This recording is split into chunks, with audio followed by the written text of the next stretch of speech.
Hello दोस्तों, मैं Narayan Maheshwari Soni education में आप सबका स्वागत करता हूं। लास्ट की क्लास में हमने देखा लाहौर अधिवेशन के बारे में हम बात कर रहे थे।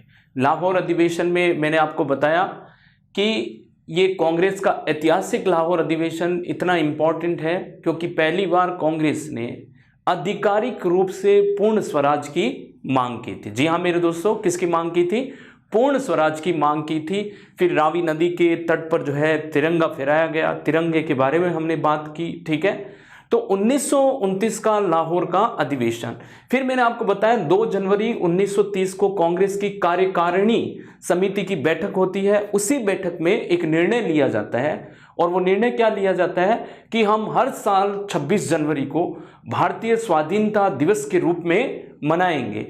तो इस साल जो है हम कह रहे हैं 1930 से लेकर कांग्रेस 1947 तक स्वाधीनता दिवस के रूप में मनाती है। जी हाँ मेरे दोस्तों, 26 जनवरी को हर वर्ष 26 जनवरी को प्रत्येक वर्ष 26 जनवरी को स्वाधीनता दिवस के रूप में मनाती है। अब हम बात करते हैं इसी कड़ी में हमारे आगे, देखिए कि कैसे राजनीतिक उथल पुथल चल रही है।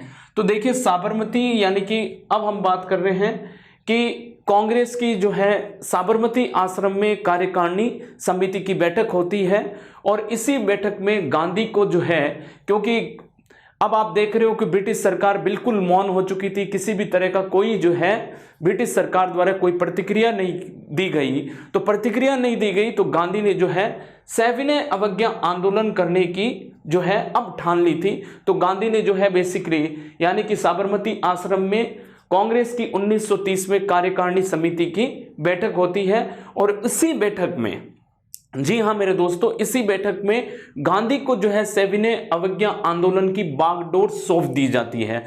तो सविनय अवज्ञा आंदोलन की बागडोर किसको सौंप दी जाती है? महात्मा गांधी को सौंप दी जाती है। ठीक है, अब हम बात करते हैं कि गांधी जो है अभी भी इच्छुक नहीं थे कि बड़े आंदोलन के लिए, गांधी इस आंदोलन को टालना चाहते थे। तो गांधी ने जो है तत्कालीन जो वायसराय था, मैंने कहा 1926 से लेकर 1930 तक भारत का वायसराय कौन था? तो वायसराय था, हमारे जो वायसराय थे वो थे इरविन। कौन थे? Lord Irwin. तो इरविन जो थे वो वायसराय थे। तो इरविन के सामने गांधी ने क्या रखी? 11 सूत्री मांग रखी। तो गांधी जी की अपनी 11 पॉइंट डिमांड या 11 सूत्री मांग जो थी, 11 सूत्री मांग जो गांधी जी की थी, 11 सूत्री मांग किसके सामने रखी? ये मांग रखी गांधी जी ने इरविन के सामने। इरविन के सामने रखी। ये मांग क्या थी? ये मांग ये थी कि गांधी जी ये चाह रहे थे कि भारत में जो है गरीब से गरीब आदमी, अमीर से अमीर आदमी नमक खाता है। ठीक है, जी हाँ मेरे दोस्तों, गरीब से गरीब और अमीर से अमीर आदमी नमक खाता है। तो गांधी जी ने जो है, सरकार क्या कर रही थी? सरकार को जो है नमक व्यापार जो भारत का था, तो ब्रिटिश सरकार ने नमक व्यापार को अपने कंट्रोल में कर लिया, अपने नियंत्रण में कर लिया। ठीक है, और उस पर कर लगा दिया। तो नमक भी अब जो है आम इंसान के लिए, यानी कि हम कह सकते हैं आम इंसान जो नमक खरीदता था वो महंगा खरीदता था, उस पर कर लगा होता था। तो गांधी जी ने पहले डिमांड रखी, यानी कि हम कह सकते हैं, मैं कुछ 11 में से कुछ इंपॉर्टेंट डिमांड आपको बता रहा हूं जो आपके एग्जाम के लिए या आपके सारी इस चीज को, सविनय अवज्ञा आंदोलन को समझने के लिए इंपॉर्टेंट है। तो पहली जो डिमांड है वो डिमांड है नमक पर कर हटाया जाए। नमक पर क्या हटाया जाए? कर हटाया जाए। ठीक है, ये गांधी जी की पहली डिमांड। दूसरी, गांधी जी ये चाहते थे कि भारत के लोगों के पास में रोटी, कपड़ा, मकान, ये मूलभूत सुविधाएं भी नहीं है भारत के लोगों के पास में। और आपने क्या कर रखा है? यहां आपने चरस, गांजा, अफीम, जो शराब, ये इसका गोरख धंधा फैला रखा है। तो गांधी जी ने मादक पदार्थों की जो है बिक्री और जो हम कह सकते हैं खरीद पर जो है रोक लगाने की बात की। तो हम कह सकते हैं मादक पदार्थों पर रोक लगाने की या पाबंदी लगाने की बात की। मादक पदार्थों पर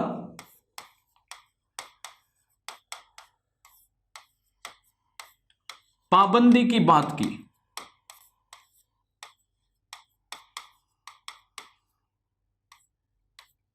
तो गांधी जी ने कहा मादक पदार्थों पर पूरी तरह से जो है ये व्यापार भारत में बंद किया जाए, क्योंकि युवाओं को आप जो है पथभ्रष्ट कर रहे हो।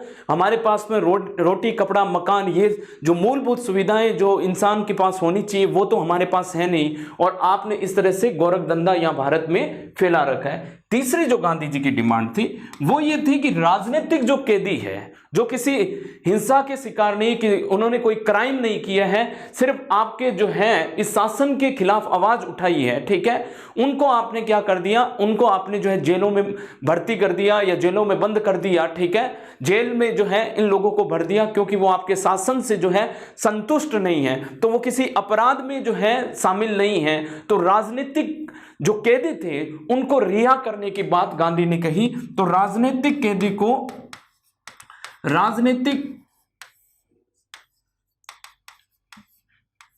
कैदियों को, राजनीतिक बंदियों को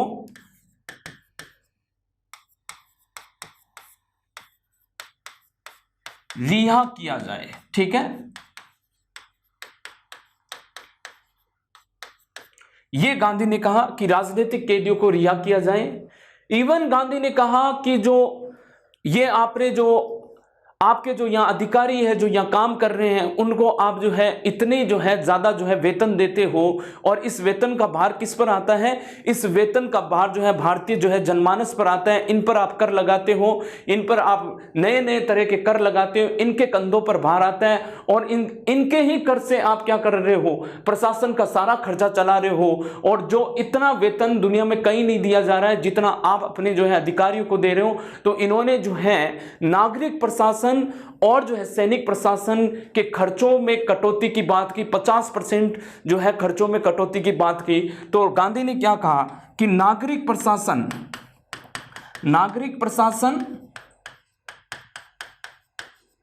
तथा सैनिक प्रशासन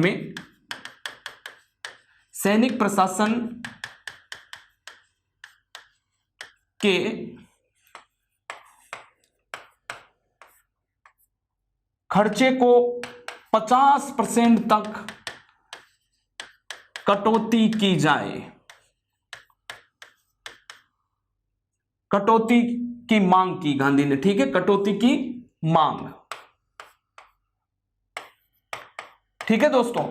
तो ये कुछ मैंने जो है आपको ये बताया कि नमक पर से कर हटाया जाए, मादक पदार्थों पर पाबंदी की बात की, राजनीतिक बंदियों को रिहा करने की मांग की, नागरिक प्रशासन तथा सैनिक प्रशासन के खर्चों को 50% तक कटौती की जाए। ये बड़ी डिमांड जो है गांधी की थी। और गांधी ने जो है इरविन को 1 महीने का समय दिया था कि मैं आपको 1 महीने का समय देता हूं और आप मेरी इस जो है बात का जो है जवाब दीजिए, नहीं तो मैं भारत में क्या करूंगा, मुझे मजबूरन जो है एक बड़ा आंदोलन करना पड़ेगा। तो जी हां मेरे दोस्तों, गांधी ने जो है 1.5 महीने तक इंतजार किया, करीबन 1 और जो है आधा महीने तक, 1.5 महीने तक इंतजार किया, पर इस इरविन के कान पर जो है जू नहीं रहेंगी। तो इसलिए जो है गांधी ने सविनय अवज्ञा आंदोलन की शुरुआत की, सविनय अवज्ञा आंदोलन, ठीक है, अवज्ञा आंदोलन की शुरुआत की, आंदोलन 1930। सविनय अवज्ञा आंदोलन का मतलब क्या होता है, सरकार द्वारा बनाए गए नियमों को तोड़ना। अवज्ञा मतलब क्या होता है कि जो है सरकार की जो आज्ञा है उसका उल्लंघन करना, इसी का मतलब होता है सविनय अवज्ञा आंदोलन। इस आंदोलन में गांधी और उनके जो हम कह सकते हैं अनुयायी थे, उन्होंने जो है यानी कि कानून तोड़ा और कानून तोड़कर सविनय अवज्ञा आंदोलन की शुरुआत की। अब सविनय अवज्ञा आंदोलन का जो है लक्ष्य क्या था, यानी कि हम कह सकते हैं कि इनकी प्रमुख मांगें क्या थी, ठीक है। तो हम कह सकते हैं इस आंदोलन का कार्यक्रम जो था, ये आंदोलन का कार्यक्रम क्या था। तो आंदोलन के कार्यक्रम से पढ़ने से पहले हम एक बात ध्यान रख लेते हैं कि सविनय अवज्ञा आंदोलन के तहत गांधी ने 12 मार्च 1930 से 12 मार्च 1930, ये कुछ डेट इंपॉर्टेंट है जो मैं आपको बता रहा हूं। 12 मार्च 1930 में साबरमती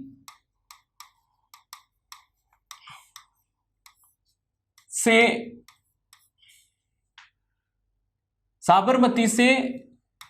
डांडी तक, कई जगह इसको दांडी बोलते हैं, डांडी तक एक ही बात है। तो डांडी तक जो है यानी कि यात्रा प्रारंभ की अपने 78 अनुयायियों के साथ। जी हां मेरे दोस्तों, कि गांधी ने जो है अब 12 मार्च 1930 से साबरमती से डांडी तक जो है अपने 78 अनुयायी, साबरमती से डांडी तक अपने 78 अनुयायियों के साथ, कितने अनुयायी गांधी के साथ थे? 78 अनुयायी के साथ यात्रा प्रारंभ की, यात्रा प्रारंभ की। आप समझ रहे हो कि गांधी ने जो है 12 मार्च 1930 को, क्योंकि 11 ये पॉइंट डिमांड थी या 11 सूत्री मांग थी, इसमें जो है इरविन ने किसी भी तरह का गांधी को कोई जवाब नहीं दिया। जब जवाब नहीं दिया तो गांधी ने क्या किया? साबरमती आश्रम में थे, वहीं से मैंने कहा आपको कि यहां से जो है कांग्रेस की कार्यकारिणी समिति ने इनको बागडोर दे दी कि आप गांधी जी जो है अब आंदोलन करिए, सविनय अवज्ञा आंदोलन। तो गांधी ने चालू किया 12 मार्च 1930 से अपने साबरमती यानी गुजरात। डांडी कहां है? डांडी जो है बेसिकली वर्तमान में जो डांडी है दोस्तों, वर्तमान में डांडी जो है, डांडी या दांडी जो है नवसारी डिस्ट्रिक्ट, नवसारी डिस्ट्रिक्ट गुजरात का नवसारी डिस्ट्रिक्ट है, वहां है। और कुछ किताबों में इसको नौसारी डिस्ट्रिक्ट लिखा जाता है, तो इसमें कंफ्यूजन नहीं होना है। आज का जो है, आज इसको क्या बोलते हैं? नवसारी डिस्ट्रिक्ट। तो गुजरात का जो नवसारी डिस्ट्रिक्ट है, यहां नवसारी जिला गुजरात का, यहां पर वर्तमान में दांडी है। और साबरमती कहां है? अहमदाबाद जिले से। तो अहमदाबाद जिला साबरमती आश्रम पड़ता था, डांडी कहां है? नवसारी। दांडी क्या है? एक तटीय जो है इलाका था, समुद्र के किनारे जो है एक छोटा सा हम कह सकते गांव है, वहां तक जो है गांधी ने जो है नवसारी डिस्ट्रिक्ट का छोटा सा गांव डांडी, ये तटीय गांव था, समुद्र के तट के आसपास में बसा हुआ गांव था, यहां तक गांधी ने यात्रा की। और यात्रा कितने मील की थी? तो 241 मील की यात्रा थी। इसको जो है आप किलोमीटर में कन्वर्ट कर लेना, 1.6 जो है एक मील में कितना होता है? 1.6 जो है किलोमीटर होता है। एक मील यानी 1.6 किलोमीटर, ठीक है। इसको आप कन्वर्ट करना है। ये 241 मील की यात्रा थी, साबरमती से डांडी तक की यात्रा। जी हां मेरे दोस्तों, ठीक है। अब जो है गांधी 5 अप्रैल को यहां पहुंचते हैं। तो 5 अप्रैल को पहुंचते हैं तो कितने दिन की यात्रा होगी? 241 मील और 24 दिन की यात्रा होगी। कितने दिन की? 24 दिन की यात्रा। 24 दिन की यात्रा हो जाती है, तो 241 मील और 24 दिन की यात्रा हो जाती है, ठीक है दोस्तों।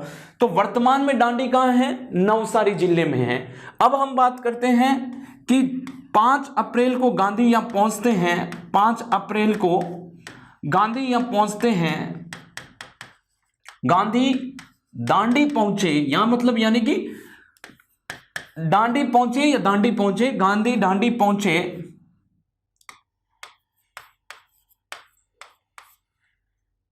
तथा यहां गांधी जी ने अपने अनुयायियों के साथ में नमक जो था, नमक बनाया यहां, क्योंकि नमक बनाना हमारे लिए क्या था? हम नमक बना नहीं सकते थे ब्रिटिश कानूनों के खिलाफ। ब्रिटिश कानून के अनुसार हम जो है, कोई भी जो व्यक्ति है वो नमक नहीं बना सकता था। पर हमारी ये परंपरा थी, सदियों से परंपरा थी कि तटीय गांवों के आसपास में जो रहने वाले लोग थे वो क्या बनाते थे? वो नमक बनाते थे। और ब्रिटिश सरकार, जैसे ब्रिटिश शासन जो है, ब्रिटिश हम कह सकते हैं सरकार जो है भारत में आती है या ब्रिटिश शासन भारत पर लागू होता है, तो नमक जो है बनाना क्या घोषित कर दिया जाता है? अवैध घोषित कर दिया जाता है कि सिर्फ सरकार ही नमक बना सकती है।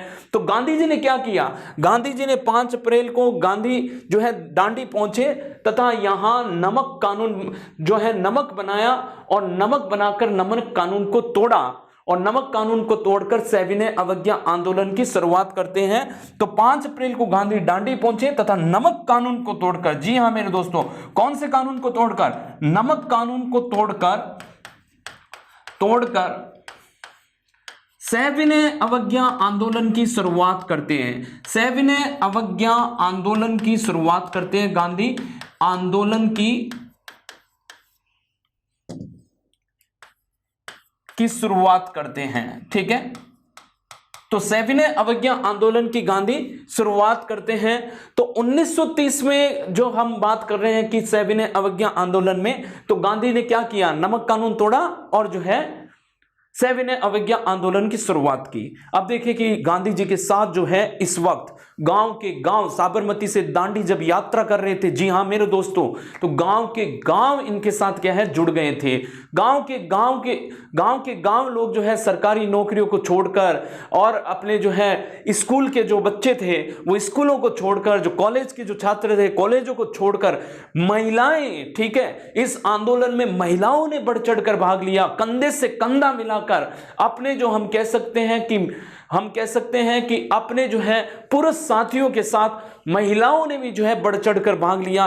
तो ये आंदोलन एक जन सैलाब की तरह जो है, यानी कि हम कह सकते हैं कि इस आंदोलन में लोगों ने व्हाइट कपड़े पहन लिए थे, व्हाइट कुर्ता और पजामा जो है पहन लिया, और लगभग लोग जो है व्हाइट कुर्ता पजामा पहनकर गांधी के साथ जुड़ गए थे। तो किसी जो ब्रिटेन के एक इतिहासकार है उन्होंने लिखा, ऐसा लग रहा था कि ये आंदोलन जो है कि व्हाइट नदी जो है चल रही है, कोई एक सफेद नदी चल रही है, गांधी उसके अनुयायी नेतृत्व करता है और इसके साथ साथ एक पूरी सफेद की सफेद नदी गांधी के साथ चल रही है। ठीक है, तो ये बहुत ही बढ़िया दृश्य जो है यहां देखने को मिलता है।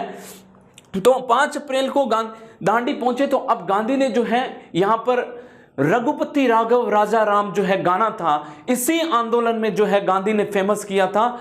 ये गाना जो है किसने लिखा था, लक्ष्मणाचार्य ने लिखा था। तो रघुपति राघव राजा राम जो गाना है या जो भजन है, रघुपति राघव राजा राम, राघव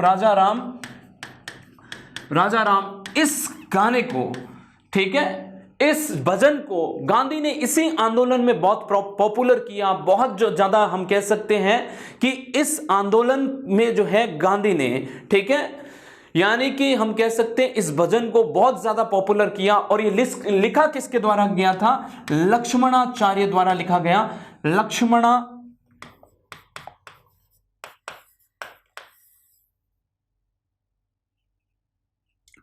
लक्ष्मणाचार्य द्वारा लिखा गया था। ठीक है दोस्तों, तो ये लक्ष्मणाचार्य द्वारा जो है गाना लिखा गया था। और ये गाना जो है बेसिकली रघुपति राघव राजा राम। तो आपके एग्जाम में कभी कभी मान लो पूछ लिया जाए कि रघुपति राघव राजा राम गांधी ने किस आंदोलन के टाइम जो है इस गाने को या इस भजन को फेमस किया, तो इस भजन को गांधी ने फेमस किया था सविनय अवज्ञा आंदोलन के समय। इस समय जो है ये लोग गाते जा रहे थे और चलते जा रहे थे और अपनी यात्रा पर निकले हुए थे। ठीक है, अब हम बात करते हैं कि ये जो यात्रा है, जी हां मेरे दोस्तों, ये जो यात्रा है सुभाष चंद्र बोस ने, ठीक है, नेपोलियन के पेरिस मार्च से इसका जो है क्या किया, कंपैरिजन किया है, और जो है मुसोलिनी के जो है रोम मार्च से इसका कंपैरिजन किया है। ये जो पूरी यात्रा है सुभाष चंद्र बोस ने जो है इसकी तुलना किससे की है, तो इस यात्रा की तुलना सुभाष चंद्र बोस ने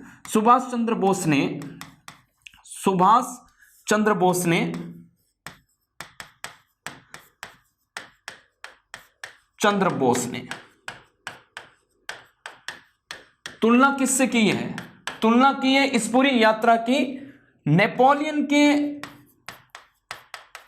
नेपोलियन के पेरिस मार्च से। किससे की है, पेरिस मार्च से की है। ठीक है दोस्तों, और जो है नेपोलियन के पेरिस मार्च से और मुसोलिनी के जो है रोम मार्च से। तो मुसोलिनी के रोम मार्च से की है। तो आपका एग्जाम में यदि ये सवाल पूछ ले कि गांधी की जो ये साबरमती से दांडी की यात्रा है वो सुभाष चंद्र बोस ने इनमें से किस यात्रा की तुलना जो है गांधी की साबरमती से दांडी यात्रा की तुलना की है, तो आप कहोगे कि सुभाष चंद्र बोस ने नेपोलियन की पेरिस मार्च से की है और मुसोलिनी के रोम मार्च से की है। जी हां मेरे दोस्तों, कि सुभाष चंद्र बोस ने इस यात्रा की तुलना की है। ठीक है, अब हम बात करते हैं यहां से अगर हम बात करते हैं इसी आंदोलन में, तो इस आंदोलन के, मैंने कहा कि 5 अप्रैल के दिन नमक कानून को तोड़कर सविनय अवज्ञा आंदोलन की शुरुआत हो जाती है। तो आंदोलन के कार्यक्रम क्या थे, तो आंदोलन के कार्यक्रम भी देख लेते हैं कि क्या कार्यक्रम थे आंदोलन के, वो ही हम देख रहे हैं अभी कि इस आंदोलन में क्या क्या कार्यक्रम जो है आंदोलन के कार्यक्रम। ठीक है, पहला इस पे था कर अदायगी पर रोक, कि कोई भी कर नहीं देगा, कर अदायगी पर रोक, कोई भी तरह का कर नहीं देना है। गांधी ने कहा किसी भी तरह का कर अब जो है नहीं दिया जाएगा। ठीक है, इसके कार्यक्रम के, आंदोलन के ये कार्यक्रम थे। दूसरा यानी कि सरकारी विद्यालयों, महाविद्यालयों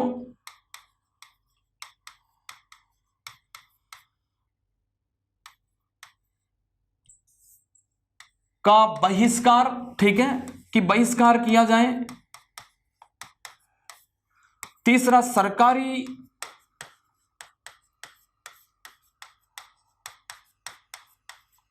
समारोह का बहिष्कार। ठीक है,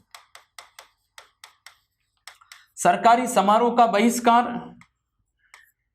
विदेशी कपड़ों का बहिष्कार, जी हां मेरे दोस्तों, विदेशी कपड़ों का बहिष्कार, विदेशी कपड़ों का बहिष्कार, कपड़ों का बहिष्कार। ठीक है, फिर हम बात करते हैं कि शराब की दुकानों पर शांतिपूर्वक धरने का अधिकार,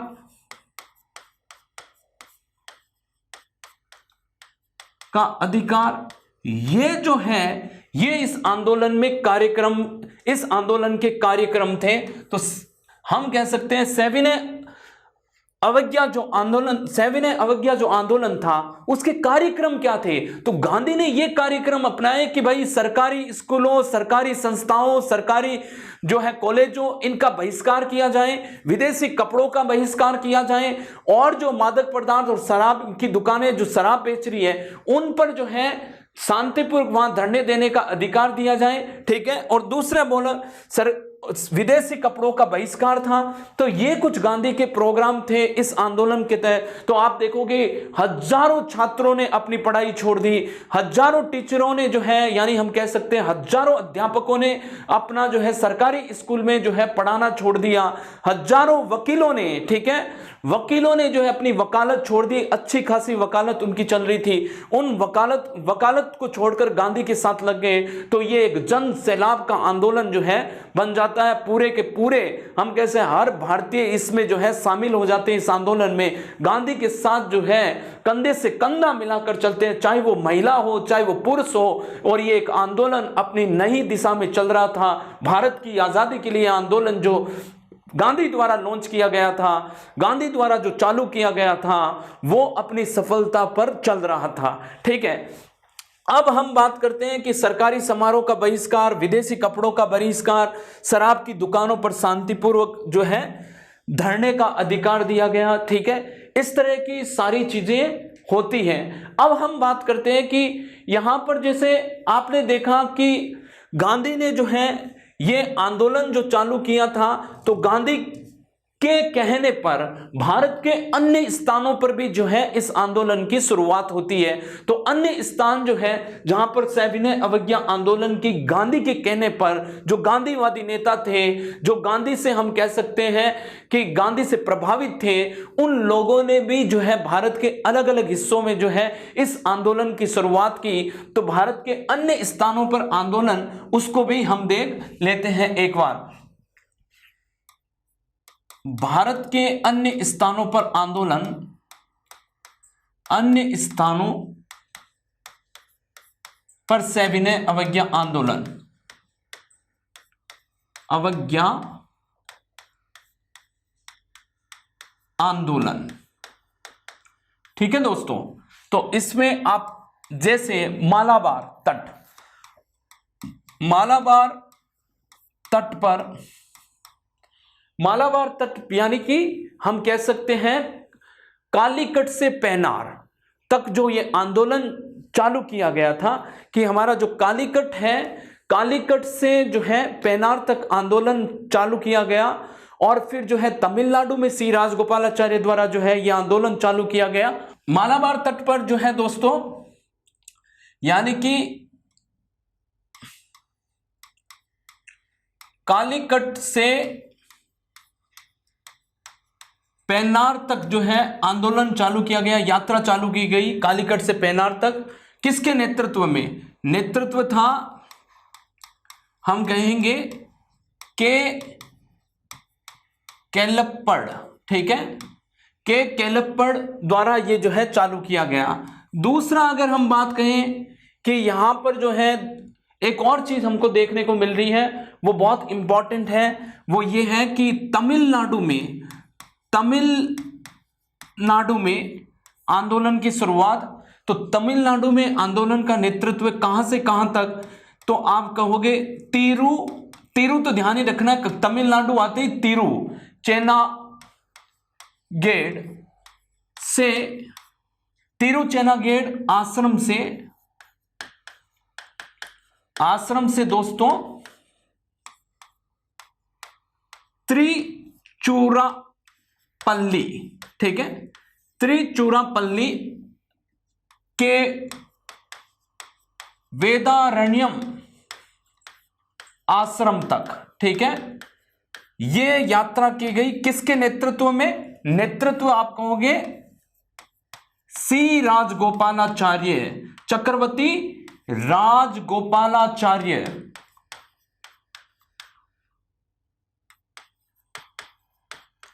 सी राजगोपालाचार्य के द्वारा जो है ये यात्रा चालू की गई थी, ठीक है। और जो है अगर हम बात करें कि उड़ीसा में गोपीचंद चौधरी के द्वारा, तो उड़ीसा में गोपीचंद्र चौधरी के द्वारा, उड़ीसा में कौन? गोपीचंद्र चौधरी के द्वारा। तो उड़ीसा में किसके द्वारा? गोपीचंद्र चौधरी के द्वारा। तो भारत के अन्य स्थानों में भी सविनय अवज्ञा आंदोलन, गांधी ने आह्वान किया, ठीक है, कई जगह जो है कर नहीं देने के आंदोलन चले हैं। गुजरात में कर नहीं देने के आंदोलन चले, महाराष्ट्र में, जी हां मेरे दोस्तों, वन के नियम जो है ब्रिटिश सरकार ने इतने कठोर बना दिए, तो वन अधिनियम के खिलाफ महाराष्ट्र में आंदोलन चले इसी सविनय अवज्ञा आंदोलन के तहत। तो ये हमने बात की। मालाबार तट हम कह सकते हैं केरल, कालीकट से पेनार यानी केरल का इलाका, वहां नेतृत्व किसने किया? के केलप्पड़ ने किया। तो ये सब चीजें। अब हम बात करते हैं एक बहुत ही इंपॉर्टेंट, यानी कि एक और जगह मणिपुर से, यानी कि मणिपुर से आंदोलन की शुरुआत किसने की, नेतृत्व किसने किया? जी हां मेरे दोस्तों, 13 वर्ष की लड़की, 13 वर्ष में आप और हम तो कुछ जानते भी नहीं होंगे, इस 13 वर्ष की लड़की ने मणिपुर से इस आंदोलन का नेतृत्व किया और इनका नाम था गाडी नल्ल्यू। गाडी नल्ल्यू इनका जो है नाम था, 13 वर्ष की लड़की थी। इन्होंने गांधी के कहने पर जो है मणिपुर में सविनय अवज्ञा आंदोलन की शुरुआत की और इस लड़की को जो है यानी ब्रिटिश सरकार ने गिरफ्तार कर लिया और अपनी जवानी के दिन जो है असम के अलग अलग जो है जेलों में जो है इन्होंने बिताए। और जब भारत आज़ाद हुआ तो जो है पंडित जवाहरलाल नेहरू ने इनको रिहा करने के आदेश दिए और इनको जो है रानी की उपाधि दी। तो किसने रानी की उपाधि दी गाडी नल्ल्यू को? पंडित जवाहरलाल नेहरू ने जो है रानी की उपाधि दी थी गाडी नल्ल्यू को। तो मणिपुर से जो नेतृत्व किया था, तो वो किसने किया था नेतृत्व? मणिपुर से नेतृत्व किया था गाडी नल्ल्यू, गाडी नल्ल्यू, ठीक है। और इस रानी की उपाधि, तो रानी की उपाधि इनको दी, रानी की उपाधि। और किसने दी? मैंने अभी बताया आपको, पंडित जवाहरलाल नेहरू। तो पंडित जवाहरलाल नेहरू ने, पंडित जवाहरलाल नेहरू ने इनको जो है रानी की उपाधि दी थी।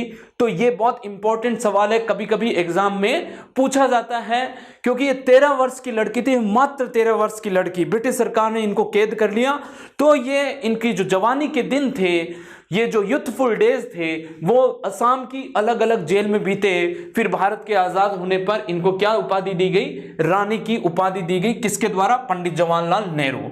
अब भारत के उत्तर पश्चिम सीमांत प्रांत, जी हां मेरे दोस्तों, उत्तर पश्चिम सीमांत प्रांत, ठीक है। तो उत्तर पश्चिम सीमांत प्रांत से उत्तर,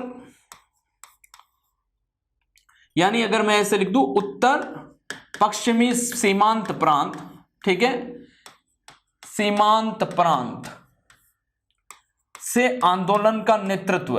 तो उत्तर पश्चिम सीमांत प्रांत से आंदोलन का नेतृत्व, ये इतना इंपॉर्टेंट, जितना मैंने बताया उनमें से सबसे इंपॉर्टेंट सवाल ये है, very very very important question, ठीक है। मैंने 2 स्टार दिए इसको, इसका मतलब है ये इंपॉर्टेंट है।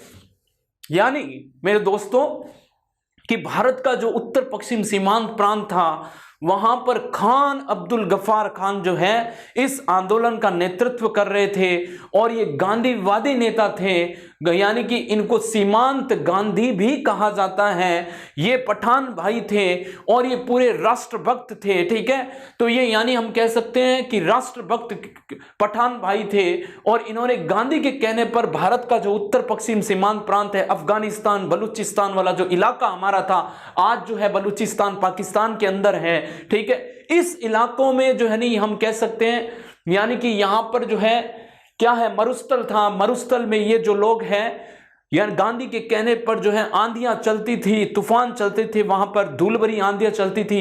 इसी आंधियों में इन्होंने जो है सविनय अवज्ञा आंदोलन की शुरुआत की थी, ठीक है। तो उत्तर पश्चिम सीमांत प्रांत में नेतृत्व किसने किया? खान अब्दुल गफ्फार खान ने। किसने किया? खान अब्दुल गफ्फार खान ने, ठीक है। तो खान अब्दुल गफ्फार खान ने किया और इनको क्या कहा जाता है? इनको कहा जाता है सीमांत गांधी कहा जाता है। जी हां मेरे दोस्तों, इनको क्या कहा जाता है? सीमांत गांधी कहा जाता है। तो इनको सीमांत गांधी कहा जाता है। तो आपका क्वेश्चन, अगर क्वेश्चन आ जाए कि सीमांत गांधी किसे कहा जाता है, तो सीमांत गांधी किसे कहा जाता है? खान अब्दुल गफ्फार खान को सीमांत गांधी कहा जाता है। अब हम बात करते हैं कि इनका एक संगठन था और संगठन का नाम क्या था? संगठन का नाम था खुदाई खिदमतगार। खुदाई खिदमतगार, ठीक है। खुदाई खिदमतगार इनके संगठन का नाम था। और खुदाई खिदमतगार जो है का मतलब क्या हुआ? ईश्वर का सेवक। यानी किसका सेवक? ईश्वर का सेवक। तो खुदाई खिदमतगार का मतलब होता है ईश्वर का सेवक। यह इनके संगठन का नाम था, ऑर्गेनाइजेशन का नाम था। और इसके हेड कौन थे? इसके प्रमुख कौन थे? खान अब्दुल गफ्फार खान थे।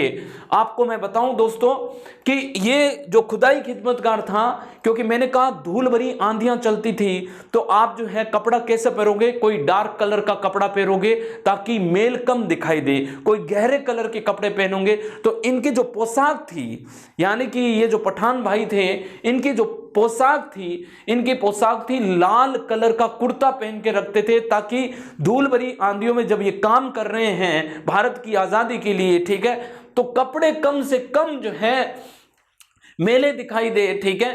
तो इसलिए इन्होंने अपना ड्रेस कोड क्या रखा? हम कह सकते हैं अपनी पोशाक क्या रखी संगठन की? लाल कुर्ता पहनकर ये रखते थे।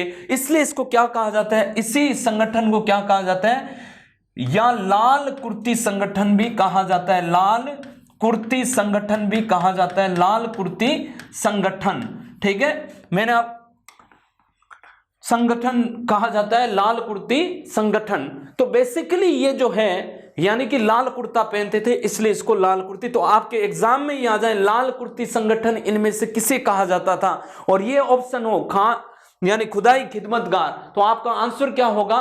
खुदाई खिदमतगार आपका आंसर होगा। जी हां मेरे दोस्तों, खुदाई खिदमतगार आपका आंसर होगा।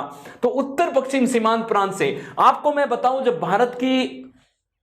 भारत का विभाजन हुआ, जब 1947 में भारत का विभाजन हुआ, भारत का विभाजन होकर एक नया देश बना, पाकिस्तान बना, तब इन्होंने जो है यानी कि ये भारत के विभाजन के खिलाफ थे खान अब्दुल गफ्फार खान। इन्होंने कहा कि मेरे लाश के ऊपर से जो है यानी कि मैं जो है आज मैं जिंदा ही जो है यानी कि लाश के समान हो गया और इन्होंने इसका विरोध किया। पर इनकी जो सारी की सारी फैमिली का है आज के पाकिस्तान में रहती थी, तो ये जो है वहाँ भारत से वहाँ चले गए और इन्होंने इस आंदोलन को जो है यानी कि वहाँ जो है पुख्तन यानी कि वहाँ की जो जातियों के जो मांग थी उन जातियों की मांग के लिए इन्होंने जो है आंदोलन का वहाँ भी पाकिस्तान में नेतृत्व करते रहे और ये कई सालों तक पाकिस्तान में जो है जेल में भी रहे, नज़रबंद रहे। और मैं आपको बताऊं एकमात्र व्यक्ति हैं 1987 में 1987 में भारत सरकार ने इनको जो है सबसे बड़ा जो है भारत का जो हम कह सकते सम्मान भारत रत्न की उपाधि दी गई। तो एकमात्र पाकिस्तानी जिनको भारत रत्न की उपाधि मिलती है, तो हम कह सकते हैं एकमात्र पाकिस्तानी पाक लिखता हूं पाकिस्तानी जिनको भारत रत्न की उपाधि मिली है, जिनको भारत रत्न की उपाधि, ठीक है। तो ये हमने पढ़ा कि इन्होंने जो है उत्तर पश्चिम सीमांत प्रांत से, अब देखिए क्या होता ये है कि यानी कि मई में जो है गांधी और इन सब को जो है गिरफ्तार ब्रिटिश सरकार ने। अब इस आंदोलन ये आंदोलन अपनी सफलता की तरफ बढ़ रहा था, तो ब्रिटिश सरकार ने दमनकारी नीतियों से इस आंदोलन पर जो है हम कह सकते हैं इस आंदोलन पर बल प्रयोग करके दमनकारी नीतियों से इस आंदोलन को दबोचने की कोशिश की। और इस आंदोलन को जो है दमनकारी नीतियों से जब ब्रिटिश सरकार ने दबोचने की कोशिश करते हैं, तो इस कड़ी में जो है सबसे जो हम कह सकते हैं प्रमुख नेता होते हैं उन सबको गिरफ्तार कर लिया जाता है। गांधी को गिरफ्तार कर लिया जाता है, पंडित जवाहरलाल नेहरू को गिरफ्तार कर लिया जाता है। इस तरह से सारे नेताओं को जो है प्रमुख नेता होते हैं इनको जो है गिरफ्तार करके जेल में भर दिया जाता है, ठीक है। तो इनको जो है जेलों में डाल दिया जाता है, गांधी को जो है जेल में डाल दिया जाता है। अब जो है गांधी के बाद में जो है आंदोलन का जो भार आता है वो सरोजनी नायडू जो है, वो सरोजनी नायडू इस आंदोलन का नेतृत्व करती है। यानी एक जगह है गुजरात में यानी कि जिसका नाम है धरसाना, ठीक है। धरसाना जो है जगह का नाम है और इस जगह पर जो है सरकारी हम कह सकते हैं कि सरकारी नमक की फैक्ट्रियां थी। यहाँ पर यानी आंदोलनकारियों को धावा बोलना था और पुलिस ने यानी हम कह सकते हैं यहाँ ऐसा लाठीचार्ज किया, यानी कि बहुत भयंकर लाठीचार्ज किया जिससे कई लोगों की जान चली गई। तो धरसाना का ये जो दृश्य देखकर एक अमेरिकन पत्रकार था जिसका नाम था मिलर, और ये जो है मिलर जो था इसने ऐसा बोला कि मैंने अपने जीवन में इस तरह से जो है कभी कि मैंने जो है 18 वर्षों से जो है मैं कि अलग अलग देशों में जो है आंदोलन को कैप्चर कर रहा हूं, आंदोलन का जो है यानी कि इन आंदोलन को देखते हुए आया हूं अपने 18 वर्ष के जो है इस पूरे जो है करियर में। पर मैंने ऐसा जो है क्रूर और दमनकारी जो है आंदोलन को क्रूर और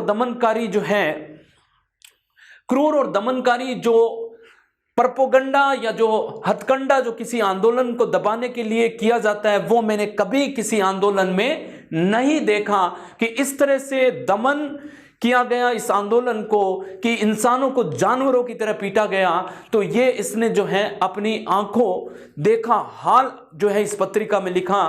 तो यानी कि ये जो है पत्रकार थे, अमेरिकन पत्रकार थे मिलर, और मिलर इस पूरे आंदोलन को क्या कर रहे थे, पूरे आंदोलन को जो है लाइव जो है यानी कि हम कह सकते हैं ये आंदोलन वैसे लाइव टेलीकास्ट हो रहा था रेडियो पर जो है गांधी कहां कहां जा रहे थे, कहां रुके हैं गांधी, अब गांधी की आगे की यात्रा क्या होगी, लोगों का जन सैलाब का जो है क्या जो है हम कह सकते हैं कि मूड है इस आंदोलन को लेकर, ये सारा जो है लाइव टेलीकास्ट रेडियो पर हो रहा था। और मिलर जैसे पत्रकार इस आंदोलन को पूरा कवर कर रहे थे। तो कौन सा अमेरिकन पत्रकार, तो हम कहेंगे अमेरिकन पत्रकार जिसका नाम क्या था, अमेरिकन पत्रकार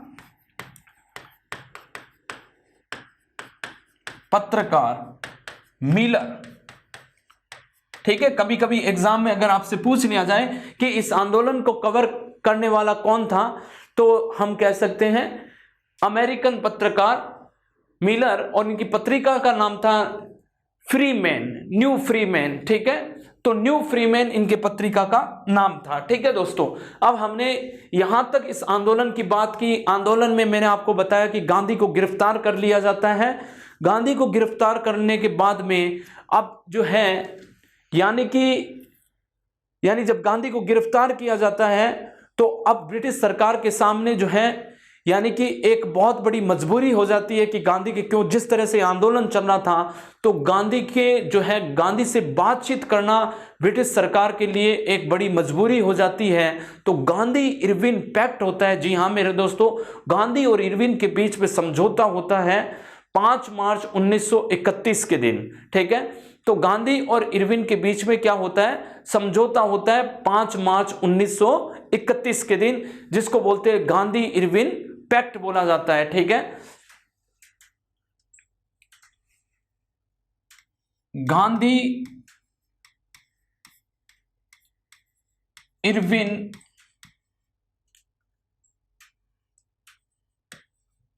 इरविन समझौता, ठीक है।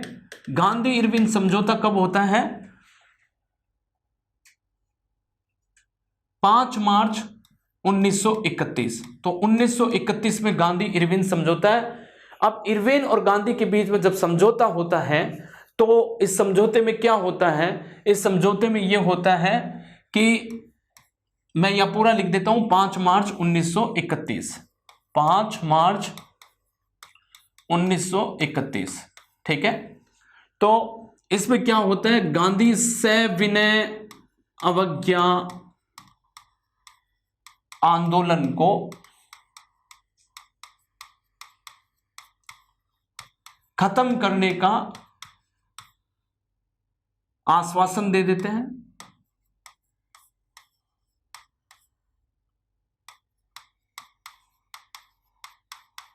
या निर्णय लेते हैं, खत्म करने का निर्णय लेते हैं यहां पर।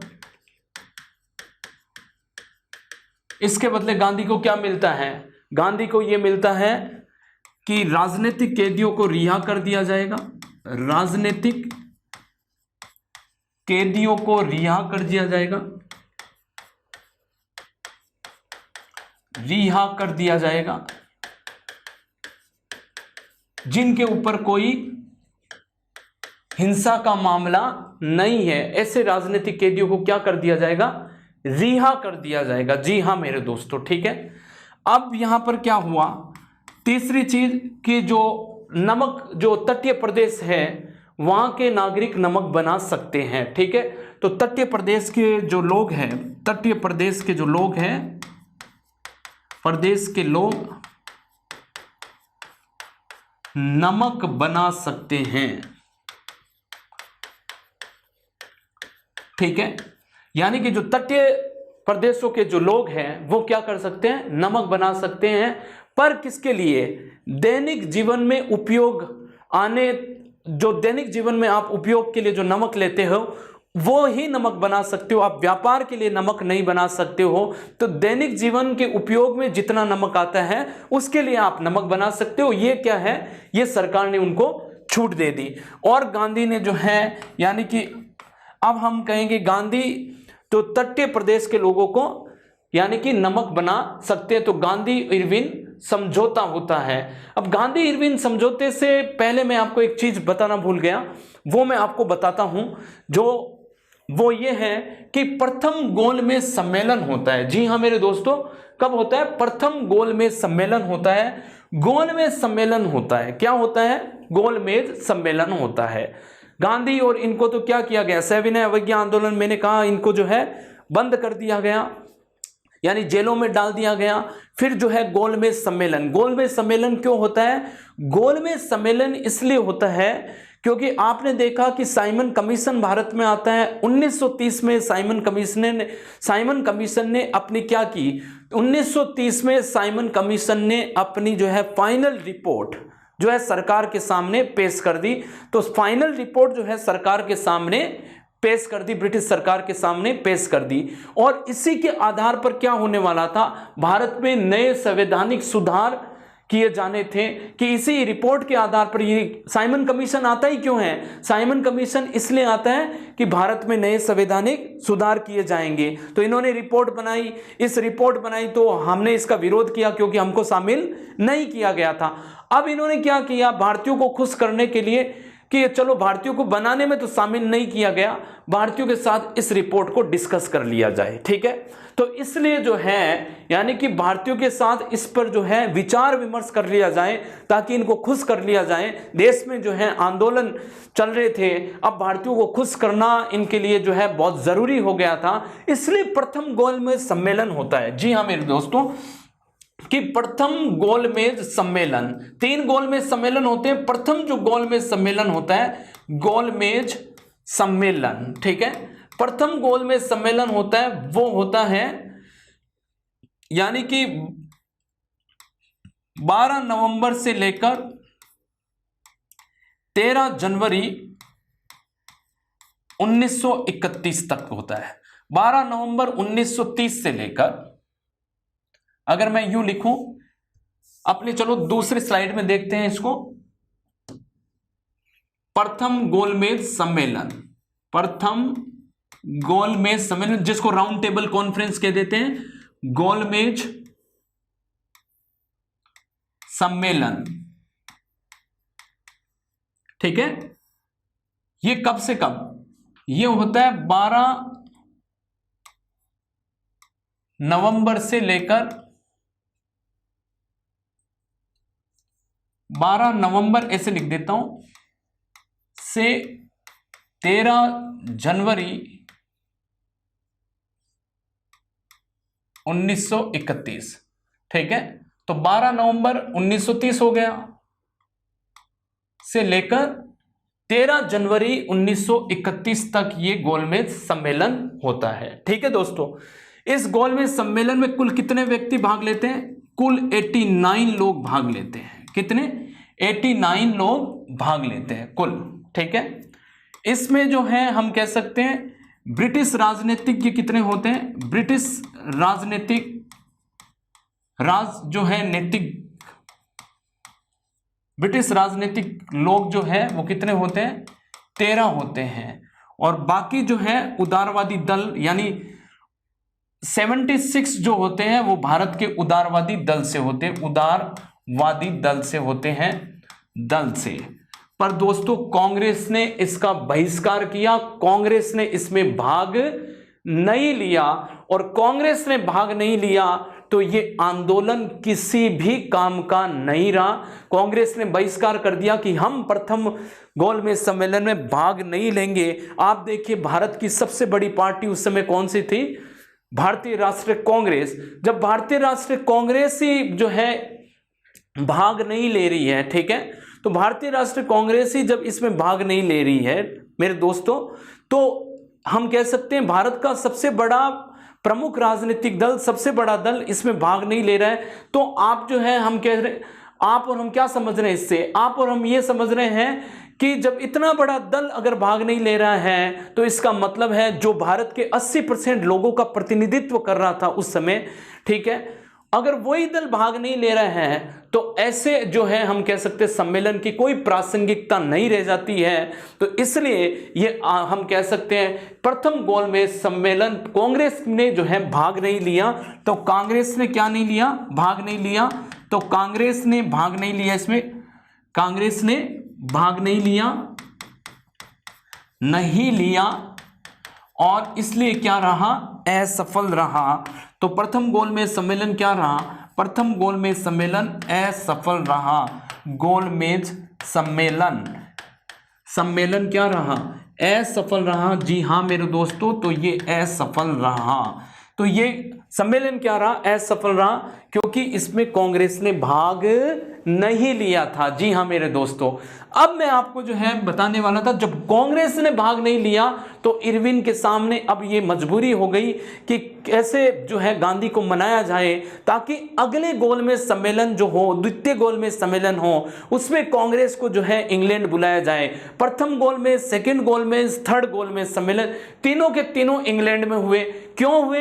साइमन कमीशन की जो रिपोर्ट थी उस पर जो है विचार विमर्श करने के लिए भारत की अलग अलग पार्टियों को बुलाया गया, जैसे मुस्लिम लीग हो गई, हिंदू महासभा हो गई, दलित वर्ग हो गए, रजवाड़ों के जो प्रतिनिधि थे, यानी हमारे जो ये रजवाड़े थे इनके प्रतिनिधि थे, इनको भी बुलाया गया। तो 89 में से जो है उस समय कौन कौन गया था?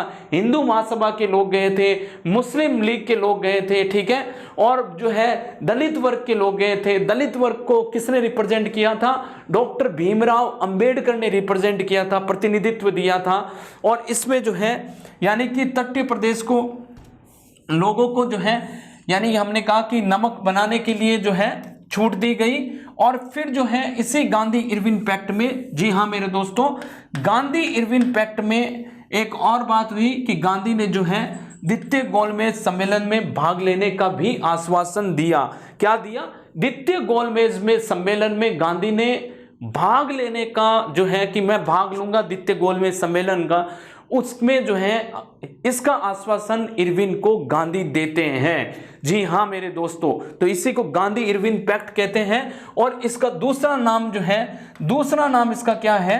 दिल्ली समझौता भी है। तो दूसरा नाम इसको दिल्ली समझौते के नाम से भी जाना जाता है, दिल्ली समझौता, ठीक है। तो इसको दिल्ली समझौता के नाम से जाना जाता है क्योंकि ये दिल्ली में होता है, इसलिए इसको क्या कहा जाता है? दिल्ली समझौता भी कहा जाता है। जी हाँ मेरे दोस्तों, क्या कहा जाता है? दिल्ली समझौता भी कहा जाता है। तो आज की इस क्लास में इतना ही।